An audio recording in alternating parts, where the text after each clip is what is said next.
నమస్తే, నేను మీ Ashok Kumar. Welcome to our channel. ఈ మధ్య కాలంలో బాగా ఫేమస్ అయ్యి యూట్యూబ్లో కూడా హల్చల్ చేసినటువంటి ఒక డైలాగు, ఒక డిస్కషన్ ఏంద్రా అంటే get out from my studio అనేటువంటి మాట టీవీ 3x3 కేంద్రంగా ఒక యాంకర్ అనింది.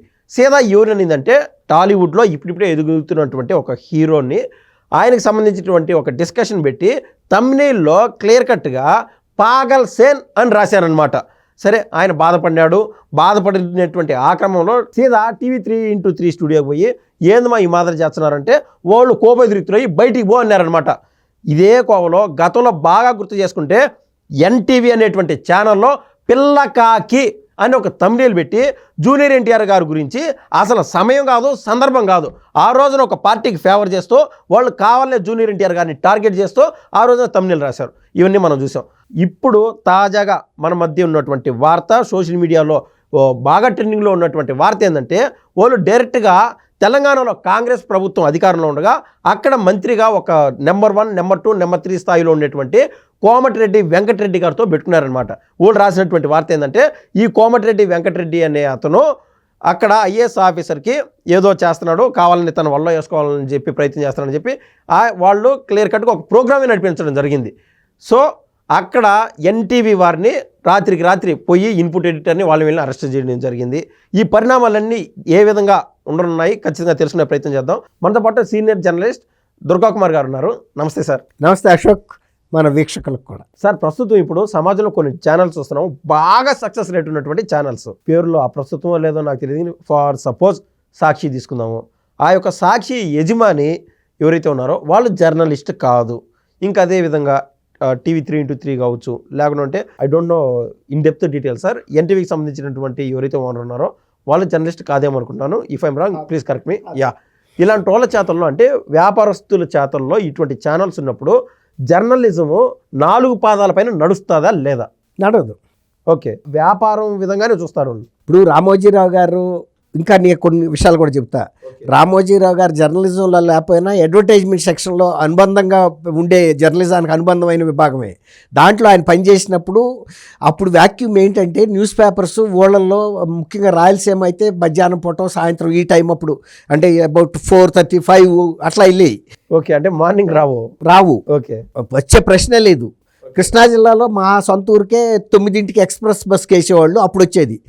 నేను ఆంధ్రజ్యోతిలో పనిచేస్తున్నప్పుడు కూడా డాక్ ఎడిషన్ అని ఈవినింగ్ 5కి ప్రింట్ అయ్యి ఆదిలాబాదు, అనంతపూరు లాంటి జిల్లాలకు వెళ్ళాయి. ఆ రోజుల్లో ఆంధ్రజ్యోతి సింగిల్ ఎడిషన్ విజయవాడ నుంచి వెళ్ళాలి. ఆ వ్యాక్యూమ్ని ఇది కాదు జర్నలిజం అంటే, తెల్లారేటప్పటికి న్యూస్ పేపర్ వెళ్ళాలి, తర్వాత ఎక్కడో పెద్ద పెద్ద వాళ్ళు మాట్లాడి కాదు, ఒక సామాన్య మానవుడు సమస్యలు కూడా ప్రతిబింబించాలి అని రామోజీరావు గారు ఒక స్పష్టమైన అవగాహనతో వైజాగ్లో పెట్టాడు. అప్పటికి న్యూస్ పేపర్ ప్రింటింగ్ అనేది కేవలం విజయవాడ, హైదరాబాద్, ఈ రెండే ప్రధానమైనటువంటి ముద్రణాలయాలు, ఎక్కడ ఉండకపోయేది. ఆయన వైజాగ్లో పెట్టాడు. వైజాగ్లో పెడితే ఫెయిల్ అయిపోద్దని కూడా ఆ రోజుల్లో కేఎల్ఎన్ ప్రసాద్ గారు ఆంధ్రజ్యోతి పేపర్కి ప్రొపరైటర్, ఆయన ఫ్లైట్లో వెళ్తుంటే ఈయన చెప్పాడంట, రామోజీరావు గారు నన్ను పరిచయం చేసుకుని ఇట్లా పెడుతున్నానంటే, అక్కడ ఎందుకు పెడతావయ్యా నువ్వు, అది మూల కదా అని. అంటే వాళ్ళ ఉద్దేశం ఏంటంటే విజయవాడ క్యాపిటల్ ప్రింటింగ్ అంటే మీడియాకి, లేదంటే హైదరాబాద్. అసలు ఒక రకంగా పొలిటికల్ క్యాపిటల్ అంటే ఆ రోజుల్లో కింగ్ మేకర్స్ అని చేసేది విజయవాడ మాత్రమే, హైదరాబాద్ కూడా కాదు. హైదరాబాద్లో కూడా పెద్ద విశేషమైన వార్తలు ఉండేవి కాదు ఆ రోజుల్లో. ఎక్కువ అక్కడే చీఫ్ మినిస్టర్ ఎవరు డిసైడ్ చేసేదంతా కూడా అక్కడ ఉండేది, అంత పొలిటికల్ యాక్టివిటీ. ఎందుకు చెబుతున్నా అంటే ఇప్పుడు జర్నలిజానికి మనం పట్టేనయ్యే మాట్లాడుతున్నాం, అంతేగాని ఇతర రాజకీయాల గురించి వద్దు. అట్లాగే ఇప్పుడు వ్యాపార దృక్పథాన్ని కూడా ఈ మీడియా హౌస్లు చొప్పించినాయి. వాళ్ళకు ఉండే ఇతర వ్యాపారాలని దీనికి ఒక ప్రహరీ గోడలాగా కట్టుకున్నారు. ఈ ప్రహరీ గోడ దూకి రావాలంటే చాలా కష్టం. బాహుబలిలో వేసిన కాంపౌండ్ వాళ్ళలాగా, లేకపోతే జగన్మోహన్ రెడ్డికి ఉండే కాంపౌండ్ వాళ్ళలాగా, అందులోపల ఏది చేసినా ఎవరికి తెలియదు. అందుకని నేను వ్యక్తిగతంగా అంటలేదు ఏ న్యూస్ పేపర్ని. కాకపోతే ఇప్పుడు ఈయనున్నాడు రాధాకృష్ణ గారు, మీరు అడిగారు రాధాకృష్ణ గారు మీకు ఎట్లా. రాధాకృష్ణ ఆయన జర్నలిజంలో పనిచేశాడు. రాధాకృష్ణకి జర్నలిజం తెలీదు, లేకపోతే రాధాకృష్ణ కేవలం అక్రమాలు చేశాడు అనేది కూడా నేను చెప్పను. ఎందుకంటే ఇతరుల్లో అనేక మంది పెరిగి భూదందాలు చేసిన వాళ్ళు అనేక మంది పేపర్లు పెట్టినప్పుడు ఒక జర్నలిస్టు ఒక పేపర్కి అధిపతి అయితే తప్పేంటి? అంతకన్నా అరాచకమైన పనులు చేసిన వాళ్ళు, అంతకన్నా పెద్ద ఎంపైర్స్ పెట్టినప్పుడు మీడియా హౌసెస్, ఒక జర్నలిస్ట్ పెడితే తప్పేంటి? ఆయన మీద ఎందుకు టార్గెట్ చేస్తున్నారు నాకు అర్థం కాదు. నేనైతే ఆయనతో సహచరుడిగా నేను గర్విస్తున్నా. అంటే జర్నలిస్టులు అనేవాళ్ళు ఒక పావలా బిస్కెట్ ఒక ఛాయ్ తాగిస్తే ప్రెస్ కాన్ఫరెన్స్ చెబితే తెల్లారీలు రాసేస్తారు అనే స్థాయి నుంచి జర్నలిస్టుల్లో కూడా ఎంటర్ప్రినర్షిప్ ఉంటుంది, వాళ్ళ విజన్తో వాళ్ళు కూడా పైకి సమాజంలో రావచ్చు అని చూపించిన ఏకైక వ్యక్తి రాధాకృష్ణ. అంతకుముందు నేను ఇంకొక విషయం చెప్పాలి. ఇప్పుడు మీరు అడిగారు డబ్బులే తీసుకునేవాళ్ళు అంట కదా కొంత మేరకని. నేను మానేసిన తర్వాత ఎంతో కాలం తర్వాత గాంధీ భవన్లో నేను ఎక్కువ కవర్ చేసింది గాంధీ భవనం. నేను యాజ్ ఏ రిపోర్టర్గా ఉన్నప్పుడు కనీసం 12 మంది పైన పీసీసీ ప్రెసిడెంట్లు మార్పులు నేను చూసా. చీఫ్ మినిస్టర్లు అయిన వాళ్ళని చూసా, కాని వాళ్ళని చూసా, వెళ్ళిపోయిన వాళ్ళని చూసా. మధ్యస్థంగానే తులసీదాస్ దగ్గర నుంచి, ఎన్ జనార్దన్ రెడ్డి నుంచి, చెన్నారెడ్డి గారి నుంచి, వైఎస్ఆర్ అందరినీ చూసా. అట్లా అనేక 12 మంది కన్నా పైనే చూసా పేర్లు. అయితే ఎప్పుడు కూడా మరి గాంధీ భవన్లో ₹1 కానీ ఎవరు టీడీపీ ఆఫీసులో కానీ ఇచ్చేవాళ్ళు కాదు కవర్లో. నేను అక్కడ ఖాదీ బండారు ఉంది లోపల. నేను వెళ్ళి ఖాదీ షర్ట్స్ కొనుక్కుందామని కూర్చుంటే సత్యనారాయణ అని గాంధీ భవన్కి కేర్ టేకర్ ఉండేవాడు. అతను నన్ను బాగా, ఎందుకంటే దాదాపు 10 ఏళ్ళు కూడా ఉండుంటాను, 8 ఏళ్ళు బీట్లో. అతను వచ్చి గేట్ దగ్గర ఇలా నిలబడి ఉన్నాడు. నేను అసలు ఇతనితో షాప్ అతనితో మాట్లాడుతున్నాను చూడలేదు. కానీ అతను నేను అక్కడ కూర్చుంటే లోపలికి కూడా రావడానికి దాదాపు నా వయసు కూడా ఆయన, నాకన్నా పెద్ద ఆయన రాలా. ఎందుకు రాలేదు? మనం అంటే ఒక విలువ చూశాడు ఇక్కడ ఎలా ప్రవర్తించామని. అప్పుడు నేను చూసి సత్యనారాయణ ఎట్లా ఉన్నావు అంటే బాగున్నాను అయ్యా, నేను అదే మిమ్మల్ని చూసి ఆగాను అన్నాడు. రా అన్న. వచ్చిన తర్వాత మీరేం అనుకోకపోతే ఒక మాట చెప్తానండి అన్నాడు. చెప్పు సత్యనారాయణ అన్న. ఇప్పుడు మీరు వచ్చినప్పుడు ఎట్లా ఉండేదండి గాంధీ భవన్లో? ఇప్పుడు మేము గాంధీ భవన్లో ప్రెస్ నోట్ తీసుకుని వెళ్ళి కవర్లు కూడా ఇస్తున్నామండి అని చెప్పాడు. కవర్లు ఏంటి అన్న?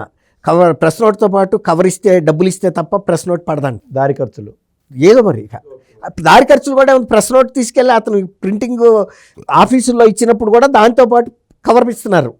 ఎవరైతే రాష్ట్రానికి వెళ్తాడో మరి ఆ ఇన్ఛార్జ్ ఎవరు తీసుకుంటారో నాకు తెలియదు. అప్పుడు నేను లేను. ఇది అయిపోయిందా చెప్పాడు. అప్పుడు ఏముండేదయ్యా, అసలు ఏమన్నా డబ్బులు ఉండేదా అన్నాడు. నేను కూడా స్టన్ అయిపోయా. గాంధీ భవన్ లాంటి వాళ్ళు కూడా వెళ్ళి కవర్ ఇస్తున్నారా అని. ఇది కాకుండా ఇంకొక సంఘటన జరిగింది. రైల్లో నేను ఇక్కడ నుంచి కాచిగూడ నుంచి కడప వెళ్తున్నా. ఆ కడప వెళ్తున్నప్పుడు గాలి ముద్దుకృష్ణ నాయుడు గారు కూడా ట్రైన్లో బోగిలోనే ఉన్నాడు, అదే దీంట్లో అపార్ట్మెంట్లో పక్కనే. తర్వాత ఒక వెటర్నరీ డాక్టర్ కూడా ఉన్నాడు, అనంతపూర్ అంట అతనిది. సరే బయలుదేరిన తర్వాత ఏదో చర్చల్లో మాట్లాడుతూ ఉండగా సరే ఈయన పడుకున్నాడు ముద్దుకృష్ణ నాయుడు గారు. అతను వెటర్నరీ డాక్టర్, మీరేం చేస్తారండి అన్నాడు. నేను జర్నలిస్ట్ అండి అన్న. అట్లాగండి అన్నాడు. మీరేం చేస్తారన్న? వెటర్నరీ డాక్టర్ అండి అన్నాడు. ఓకే. అయిన తర్వాత సార్ మీరేమనుకోకపోతే ఒక విషయం చెబుతా అన్నాడు. చెప్పండి అన్న. సార్ ఇవాళ రాజకీయాలు జిల్లాల్లో కానీ తాలూకాల్లో నడుపుతుంది పత్రికా విలేకరులు అండి అన్నాడు. నేను స్టన్ అయిపోయా. ఇదేంటి ఇంత పెద్ద వ్యవహారం ఉంటుందా అన్న. అంటే ఆయన చెప్పాడు, సార్ ఏదన్నా హాస్పిటల్స్ ఎవరన్నా చచ్చిపోతే ఆ శవాన్ని అక్కడ పెట్టించి పత్రికా విలేకరులే ధర్నా చేయించి ఆ డబ్బులు తీసుకుని వాళ్ళకి ఇప్పించి కొంత వీళ్ళు కొంత తీసుకుంటారండి అని చెప్పాడు. ఇంకా చెప్పాడు, టెక్నికల్ విషయాలు కూడా చెప్పాడు. సపోజ్ ఏదో పశు శిబిరం పెట్టారు, వైద్య శిబిరం, ఆ ఫోటో వేయాలంటే కూడా, న్యూస్ వేయాలంటే కూడా ఆ డబ్బులు ఇవ్వాలంట. ఒకవేళ కనుక ఆ డబ్బులు ఇవ్వలేదనుకోండి, ఎవరైతే ఇవ్వలేదో ఆడు కట్ చేసేస్తారంట. తర్వాత అతను చెప్పింది ఏంటంటే, ఇక్కడ విలేకరు కాకుండా అక్కడ ఎవరో డస్క్లో ఇన్ఛార్జ్ ఉంటాడంటండి, ఆయనకు కూడా ఆ డబ్బులు వెళ్ళాలి, అందుకని ఇక్కడ తీసుకుంటారండి అని ఛానల్ కూడా చెప్పాడు. నేను కరీంనగర్లో ఈనాడు రిపోర్టర్గా 80 నుంచి 83 దాకా పనిచేశా. ఇప్పుడు నేను ఇంత బహిరంగంగా కూడా చెప్తున్నా, ఎక్కడైనా ఎప్పుడైనా ఎవరన్నా నాకు డబ్బులు ఇచ్చారా అని ఎవరన్నా చెప్పమానండి. తర్వాత హైదరాబాద్లో చేశా. తర్వాత అమర్కి నాకు వ్యక్తిగతంగా విభేదాలు ఉన్నా కూడా అమర్ నా తర్వాత ఆంధ్రప్రభలో అక్కడికే వెళ్ళి ఓ రోజు ప్రెస్ క్లబ్లో, అప్పుడు 10 ఏళ్ళు కూడా అయిపోయి ఉంటుంది నేను మానేసి, కుమార్ నువ్వేం చేశావో కానీ కరీంనగర్లో ఇప్పుడు కూడా నిన్ను గుర్తు చేస్తారు కుమార్ అన్నాడు. అమర్ నాకు వ్యక్తిగతంగా మాకు తేడాలు ఉండొచ్చు, కానీ ఒక ప్రొఫెషనల్గా ఏం మాకు ఇబ్బంది ఏం లేదు. మేమిద్దరం ఎప్పుడు ఒక న్యూస్ పేపర్లో చేయలేదు, పోటీగా అసలు లేము, ఒకళ్ళకొకళ్ళు మా ఇద్దరికి వ్యక్తిగతమైనటువంటి. అంటే ఎందుకు చెబుతున్నా అంటే ఆ రోజుల్లో అటువంటి సంస్కారం లేదు. తెలుగుదేశంలో ఎన్టీ రామారావు గారు ఉండి ఆయన డబ్బులు ఇస్తే చూస్తా కూర్చుంటాడండి. రామారావు గారు వేసుకుంటారు, లేకపోతే లేదు బ్రదర్ ఏంటిది అంటాడు. సబ్ రిజిస్టార్ వాళ్ళ పేపర్లు అమ్ముడు పోవాలంటే నా ఫోటో వేసుకుంటారు అంటాడు. ఇంకోటి సబ్ రిజిస్టార్గా ఉండే అదే ఆయనకి తలకాయ నొప్పిగా ఉండి బయటకు వచ్చి ప్రజా జీవితంలోకి వచ్చినప్పుడు నేను ఎవరికి దోషి నీకు ఇవ్వాలరా నాయన అని అడగడా? ఖచ్చితంగా. తర్వాత గాంధీ భవన్లో మహా ఉంటే టీ ఇచ్చి బిస్కెట్ ఉస్మానియా బిస్కెట్ ఇస్తారు ప్రెస్ కాన్ఫరెన్స్లో. అక్కడ పిసిసి ప్రెసిడెంట్లుగా కోటీశ్వర్లు వచ్చారు, మధ్య తులసిదాస్ లాంటి వాళ్ళు, మామూలు కార్యకర్తలు వచ్చారు, హనుమంతరావు వచ్చాడు, జనార్దన్ రెడ్డి వచ్చాడు, అనేక మంది డబ్బులు ఉండాళ్ళు వచ్చారు, లేని వాళ్ళు వచ్చారు. పిసిసిలో అదే ఉండదు, ఎవరినో ఒకళ్ళని పెడతారు, వాళ్ళు డబ్బులు లేకపోయినా బండి నడుస్తూ ఉంటుంది అంతే. ఎందుకంటే పెద్ద లగ్జూరియస్గా డిన్నర్లో మందు పార్టీలు ఇచ్చే పార్టీ కాదు అది. ప్రెస్ కాన్ఫరెన్స్ ఏదైనా ఉన్న రోజు ఆ టీలు తెస్తారు, అయిపోద్ది, అదే ఆఫీస్ ఖర్చులు, అంతకుమించి ఏముండవు. బాక్సులు ఇవ్వటాలు, గిఫ్ట్లు ఇవ్వటాలు, కిరీటాలు ఇవ్వటాలు, వాచ్లు ఇవ్వటాలు ఏముండేవు. 95 రాక అయితే, నేను 91లోనే మానేసా. 95 రాక కూడా లేవని కూడా నేను ఎందుకు చెప్పగలనంటే నాకు కొంత అవగాహన ఉంది. ఆ తర్వాతే విన్నా ఇవన్నీ. నేను కూడా ఆశ్చర్యపోయా, మరి అంతకుముందు లేదు. ఆ కేర్ టేకర్ సత్యనారాయణ చెప్పింది చూసి, ఆ పశువుల డాక్టర్ చెప్పింది విన్న తర్వాత, ఎందుకంటే అసలు ఆ తర్వాత నేను జర్నలిజం వైపు చూడలేదు కూడా. ఈవెన్ చంద్రబాబు నాయుడు గారు వైస్రాయ్ హోటల్లో కలిసినప్పుడు ఇంటర్వ్యూకి అప్పుడు నన్ను అన్నాడు, కుమార్ నువ్వు ఏంటి బెంగళూరులో ఉంటున్నావు అన్నారే అన్నాడు ఆయన. అంటే తెలియదు, ఇక నేను ఆ ఫీల్డ్లో లేను. కేవలం జెమిని వాళ్ళు ఆ సతీష్ అడిగారు. సతీష్ అంటే ఇదివరకు TV9లో ఒక ప్రోగ్రాం నడిపేవాడు, ధర్మపీఠం సతీష్. ఇప్పుడు ఉన్నాడు అన్న అంటాను నేను, ధర్మపీఠం సతీష్. ఇప్పుడు ఎన్ని ఉండవాస్తవాలే ఇవన్నీ. రాధాకృష్ణ గారు ఉన్నాడు, నేను కూడా ఉన్నాను. అప్పుడున్న పరిస్థితి అది. ధర్మపేట సతీష్ గారి ఫాదరు చాలా కాలం పనిచేశాడు, 60 ఏళ్ళు. ఆయన ఎవరి దగ్గర ₹1 తీసుకున్నాడు అనేది, ఇంకా ఆయన డబ్బులు పోగొట్టుకున్నాడు మ్యాగజైన్స్ నడిపి. వాళ్ళు అట్లా సంపాదించిన వాళ్ళు కాదు అసలు, ఆ రోజుల్లో లేదు. తర్వాత కొత్త తరాలు వచ్చినాయి, కొత్త వాళ్ళు అధిపతులుగా వచ్చారు, వాళ్ళ బిజినెస్ ఇంట్రెస్ట్లు వేరు, అందుకోసం ఇలాంటివన్నీ ప్రోత్సహించుకుంటూ వచ్చారు. వాళ్ళ పని వాళ్ళకి జరగాలి, వీళ్ళ పని వీళ్ళకి. జీతాలు కూడా ఈవెన్ ఒక న్యూస్ పేపర్ ఇప్పుడు కూడా ఉంది, అది జీతాలు ఇవ్వం, మీరు దేశాన్ని కొట్టుకుని తినమనే కొత్త కల్చర్ తీసుకొచ్చింది. వాళ్ళు ఈ రాష్ట్ర వాళ్ళు కాదు, మన పేర్లొద్దు. కాబట్టి అటువంటి వాళ్ళు వచ్చిన తర్వాత జర్నలిస్టులు బతకడానికి ఏదో చేయక ఏం చేయాలి, జీతం ఇవ్వరు. మరి దేశంలో ఎవడో ఒకరిని అడిగి బతకాలి. కానీ ఈనాడులో రిజర్వ్ బ్యాంక్ ఆఫ్ ఇండియా వాళ్ళకైనా రాకపోవచ్చు, కానీ నేను వాళ్ళ ఈనాడు ఎంప్లాయీ కాదు, 82లో రిజైన్ చేసి 83లో 31st నాటికి మేము జిల్లాల్లో ఉండ, మాకు యూనియన్ బ్యాంక్ ఆఫ్ ఇండియా నుంచి మాకు డీడీ వచ్చేస్తుంది పోస్ట్లో శాలరీ 31st స్టేట్ గవర్నమెంట్కి సెంట్రల్ గవర్నమెంట్ వాళ్ళకి కూడా రాపోవచ్చు. ఈనాడు అట్లా ఇచ్చేది. తర్వాత మాకు ఇచ్చే ట్రావెలింగ్ అలవెన్స్ యాక్చువల్స్ ఇచ్చేవాళ్ళు. మీరు అవసరం ఉంటే ఎంతైనా ఖర్చు పెట్టండి పర్వాలేదు, కానీ తప్పు చేయొద్దు.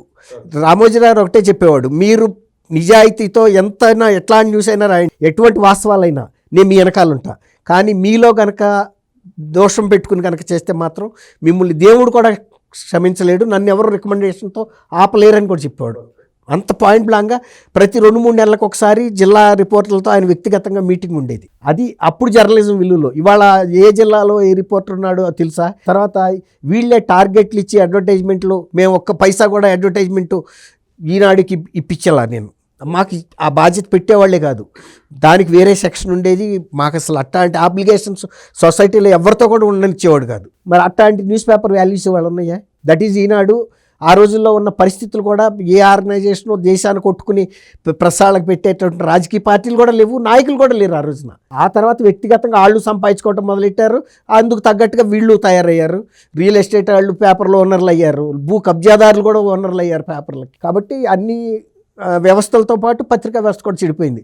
ఇప్పటికీ కూడా నేను ఆ ప్రత్యేకమైనటువంటి విషయం గురించి అయితే నేను చెప్పదలుచుకోలేదు. కాకపోతే ఆఫ్ ద రికార్డ్ అని చెబుతూనే అవన్నీ పైకెక్కించడం ఎంతవరకు ధర్మం వాళ్ళే గుండె మీద చేపెట్టుకుని చెప్పాలి. అదే వాళ్ళ కుటుంబ సభ్యుల మీద మాట్లాడితే వాళ్ళు తట్టుకోగలుగుతారా? అంటే విలేకరుగా ఉండి మాట్లాడతారంటే మాట్లాడాలి, ఎవరు ఎందుకు మాట్లాడొద్దు? అందరూ ఒకటే. ఇప్పుడు ఐఏఎస్ లోపంగానే వాళ్ళు ఏమన్నా మన సమాజంలో నుంచి వచ్చిన వాళ్ళు కాదా? వాళ్ళకి అంత విలువ వాళ్ళకి తెలియవా? కాకపోతే మన చేతిలో మాట్లాడే అధికారం ఉంది కాబట్టి, ఎవరినైనా తుపాకీ ఇచ్చా కాబట్టి ఎవరినైనా కాల్ చేస్తానంటే చెల్లదు. హౌవెవర్, దుర్గా కుమార్ గారు, the senior journalist, has exposed the darkness of journalism. మొత్తం మీద నేను అడిగినటువంటి ఒక ప్రశ్నకి, సార్ ఈ మాదిరి ఇద్దరు వ్యాపారస్తులు వాళ్ళు వీళ్ళు కొట్లాడుకున్నారు, ఇద్దరు మంత్రుల మధ్య ఏదో పొరపచ్చాలు వచ్చాయంట, ఇద్దరు మీడియా అధినేతల మధ్య పొరపచ్చాలు వచ్చాయంట, దీనిపైన మీ అభిప్రాయం ఏంటి సార్ అని అడిగితే, అసలు ఆయన కరివేపాకు మాదిరి తీసేశాడు, ఇదంతా టీకప్లో తుఫాను మాదిరి చల్లారిపోతాయి, అసలు ఇది జర్నలిజమే కాదని చెప్పి తనకున్నటువంటి బాధ వెల్లబుచ్చుతూ, వినాశకాలే విపరీత బుద్ధి, ఏదైతే వ్యాపారమే కేంద్రంగా దాన్నే టార్గెట్ పెట్టుకొని జర్నలిజాన్ని అటు సైడ్గా తీసుకెళ్తున్నారో ఇది పూర్తి స్థాయిలో నశించిపోవాలో అతి త్వరలో అని చెప్పి సార్ అయితే అభిప్రాయపడుతున్నారు. ధన్యవాదాలు సార్. Thank you Ashok. మన వీక్షకులు.